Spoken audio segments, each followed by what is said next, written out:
सवाल ये है, भी वरुण पुरोहित ने कहा कि हमने 370 का जो है विरोध नहीं किया। इनसे ये पूछिए कि कांग्रेस के जमाने में जब उनकी सरकार थी 370 में बचा क्या था? सिर्फ एक क्लॉज हटाया है भारतीय जनता पार्टी ने, 35A, कि भाई जमीन ले सकता है आदमी कोई भी वहां जाके। इसके अलावा उसमें बचा क्या था? और ये कह रहे हैं जी हमने उसका विरोध नहीं किया। अरे उसको तो पहले ही खत्म कर दिया था आपने, उसको तो आप पहले ही खत्म कर चुके थे। आपने सुना नहीं है? वो तो जर्जर इमारत थी, एक धक्का देने की जरूरत थी, गिर गई। वो जर्जर इमारत भी गई तो उसका विरोध कौन कर रहा है? दूसरी बात सुनिए, मैं बीच में नहीं बोला किसी के, मैं किसी के बीच में नहीं बोला। राशिद शरीफ साहब कर दीजिए। हाँ पुरोहित जी सुनिए, हाँ, मैं ये कहना चाहता हूं, अगर आपको राजनीति करनी है, विपक्ष को राजनीति करनी है, तो मुसलमान का नाम लेकर राजनीति क्यों कर रहे हैं आप?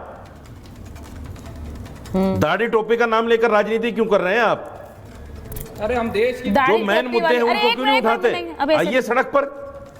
आपके अंदर हिम्मत तो है नहीं बाहर सड़क पर आने की, सड़क पर तो आप निकलते ही नहीं, या तो आप पार्लियामेंट में बैठेंगे। ये देखिए वो खुला चैलेंज दे रहे हैं वरुण जी, वरुण जी वो कह रहे हैं दाढ़ी टोपी के नाम पर राजनीति करते हैं, सड़क पर नहीं उतरते, सड़क पर नहीं उतरते। पहले भी तो लोग आते थे। नहीं, राशिद शरीफ साहब से पूछ लीजिए, प्रेम शुक्ला जी से पूछिए। प्रेम शुक्ला जी कॉन्फ्रेंस नहीं करते। नहीं, वरुण जी उन्होंने जो सवाल पूछा, विपक्ष का आदमी भाई हर मुद्दे पर मुसलमान को लेकर राजनीति हो रही है। प्रेम शुक्ला जी अब वो कह रहे हैं कि अगर हिम्मत है तो सड़क पर उतरकर दिखाइए मुसलमान के नाम पर, आप सिर्फ बयानबाजी करते हैं। प्रेम शुक्ला जी आपको लग रहा है? वो ये भी कह रहे हैं कि जिसका वोटर हिंदू है वो हिंदू को भी डराता है, मतलब आप पर भी है कटाक्ष।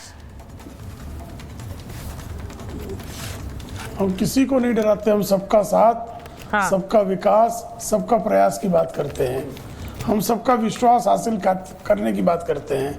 कुछ लोग जो हैं वो सिर्फ जो है मुसलमानों का साथ, मुसलमानों का विकास और मुसलमानों को डराना, इसी पर की राजनीति उनकी टिकी हुई है। और 1952 के चुनाव से लेकर 2024 के चुनाव तक उन्होंने मुसलमानों को डराने के अलावा, मुसलमानों को इस देश से अलग करने की प्रक्रिया के अलावा कुछ नहीं किया है। उनको यहाँ तक कर दिया कि मुसलमानों को लगने लगा कि हम यहाँ के सुपर सिटीजन्स हैं, कि हम कागज नहीं दिखाएंगे। साहब किसने ये कागज नहीं दिखाएंगे उनको बताया? कागज फाड़ दो, किसने सिखाया उनको? मुसलमानों को। सीए आ जाएगा तो आपकी नागरिकता चली जाएगी, किसने डर फैलाया? अनुच्छेद 370 संशोधित हो जाएगा तो मुसलमानों के हक बाधित हो जाएंगे, किसने अफवाहें फैलाई? आप जो है मुसलमानों को जो है ट्रिपल तलाक से मुक्ति मिल जाएगी मुस्लिम स्त्रियों को, तो ये मुस्लिम पर्सनल लॉ बोर्ड पर आप जो है हमला हो जाएगा, शरीयत पर हमला हो जाएगा। ये किसने डराया मुसलमानों को? शाहबानों का हक किसने छीना? कौन था वो? क्यों छीना गया? ये सारी चीजें जो है मुसलमानों को सतत जो है तुष्टीकरण के नाम पर उनको विकलांगता में ढकेलने का काम वो सेकुलर दलों ने सुनियोजित ढंग से किया है। साजिद रशीद जैसे कुछ लोगों ने अब ये प्रश्न पूछना शुरू किया है, प्रश्न पूछना शुरू कर दिया है। ठीक है, राशिद शरीफ साहब यहाँ पर एक प्रेम शुक्ला भी है। शुक्ला जी जो कि बीजेपी का प्रतिनिधित्व करते हैं, वो खुलकर कहते हैं कि मुसलमानों के राम की राजनीति सिर्फ और सिर्फ विपक्ष ने की है इस देश में इतने साल और मुसलमानों को कुछ मिला नहीं है। वहीं दूसरी तरफ मौलाना साजिद रशीदी भी है जो कह रहे हैं कि मुसलमानों के नाम पर डराना बंद कीजिए। तो वो तो खुद यहाँ पर मैं कह रही हूँ टोपी दाढ़ी वाले मुसलमान है, मुस्लिम स्कॉलर है, वो भी ये बात कह रहे हैं। तो राशिद शरीफ साहब आप पहले मौलाना साजिद रशीदी को जवाब दीजिए।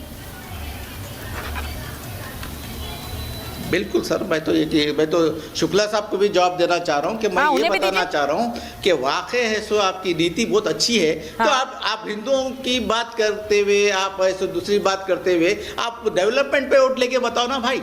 आप वाकई इतने जबरदस्त काम करे हुए हिंदुस्तान में, हिंदू मुसलमान को इस तरीके से जोड़े हुए आप, तो हिंदू मुसलमान का नाम नहीं लेके आप जीत के बताओ ना। आप अगर वाकई आप में इतना दम है तो जो गाय का गोश्त जो टनों से जा रहा है हिंदुस्तान से, आप उसको रोक के बताओ ना। क्यों ये झूठ बोल रहे, क्यों ये धोखा दे रहे? आपके खुद के भाइयों को आप धोखा दे रहे। अरे कुछ आपको लग रहा है इस सरकार को विकास के नाम पर वोट नहीं मिल रहा है? मौलाना नहीं सुनिए, जो राशिद शरीफ साहब कह रहे हैं अगर इतना दम है तो विकास के नाम पर वोट लेकर दिखाओ। तो मुझे बताइए फैज साहब, क्या ये विकास के नाम पर वोट नहीं मिल रहा है इस सरकार को? ये बताइए, प्रधानमंत्री श्री मैं आ रही हूँ राशिद साहब, एक सेकंड सुनिए। 3 टर्म से प्रधानमंत्री हैं। हाँ, केवल जाति धर्म की राजनीति 3 टर्म का चुनाव नहीं जिता सकती। देश में विकास हो रहा है, देश में परिवर्तन आ रहा है, वादों को पूरा किया जा रहा है, अंतर्राष्ट्रीय स्तर पर देश की प्रतिष्ठा बढ़ रही है, रोजगार के अवसर बढ़ रहे हैं, देश के सबको प्रतिष्ठा मिल रही है। एक मिनट में उनके महंगाई बढ़ रही है, बोलो कार्ड योजना चल रही है, आने के बाद महंगाई बढ़ रही है। आप 3 टाइम आने के बाद दूरियां बढ़ रहे हैं हिंदू मुसलमान में। 3 टाइम आने के बाद देश तबाह हो गया। उद्योगपति का नाम नहीं होना चाहिए। आने के बाद उद्योगपति ये विकास के नाम पर नहीं है वोट, अडानी जी, विकास के नाम पर वोट नहीं है। टाटा जी, बिरला जी, वो जवाब दे रहे हैं, ठीक है वो जवाब दे रहे हैं। आपने कहा कि कांग्रेस दौर में बूथ के बूथ लूट लिए जाते थे। अरे चंडीगढ़ में नंगी आंखों से जिस तरीके का तमाशा हुआ वो सबने देखा, वो कांग्रेस सबने देखा। किसने लूटा लोकतंत्र को? सुप्रीम कोर्ट ने बोला। वो कांग्रेस को कह रहे हैं इनकी छाती पर सांप क्यों लौट रहा है? ओ मिस्टर, बताइए भाई। पीछे से कांग्रेस के प्रवक्ता हो तुम। वो कांग्रेस को कह रहे हैं तुम्हारी छाती पर सांप क्यों लौट की रहा है? बात करें। Who are you? Who are you? अभी कह रहे हैं एनआरसी आ गया पीछे से कांग्रेस ही आ गया, पीछे से एनआरसी नहीं आया, पीछे से कांग्रेस ही आया। ये कौन है? इनके नाम के साथ क्या लिखा है? इनके नाम के साथ क्या लिखा है? गांव के राजनीतिक विश्लेषक कांग्रेस ही लिख कर आओ। ठीक है, कांग्रेस ठीक है। यहाँ पर छुप के बैठे हैं। पीछे से एनआरसी नहीं आया है, कांग्रेस ही आया है। सवाल का जवाब चाहिए बस। सुनिए अच्छा एक सेकंड बात कर रहे हो? अरे वहाँ पर एक मिनट प्रेम शुक्ला जी, एक सेकंड रुकिए भाई, एक मिनट अच्छा भाई, बहुत स्टूडियो में कई बार बहुत हीटेड। अच्छा एक मिनट सारे सब प्रेम शुक्ला जी, मुझे बस एक सेकंड, एक सवाल ठीक है, सब हिंदू हिंदुस्तानी है भारत के। प्रेम शुक्ला जी मेरा आखिरी सवाल है, बस समय बिल्कुल नहीं है, मुझे बस ये बता दीजिए विकास के नाम पर नहीं है, ये राजनीति के नाम पर हो रहा है। हाँ जल्दी से राशिद जी आ रही। हाँ प्रेम जी बोलिए। पूरी तरह से विकास के नाम पर है। हाँ। पूरी दुनिया में ये इंटरनेशनल मॉनेटरी फंड कह रहा है कि भारत ब्राइटेस्ट स्पॉट है वर्ल्ड इकोनॉमी का। हाँ। अब किसी एक जो है टोपी वाले ने, जिसको कुछ जानकारी नहीं है, कुछ ही बोल दे तो उसका कोई औचित्य नहीं है।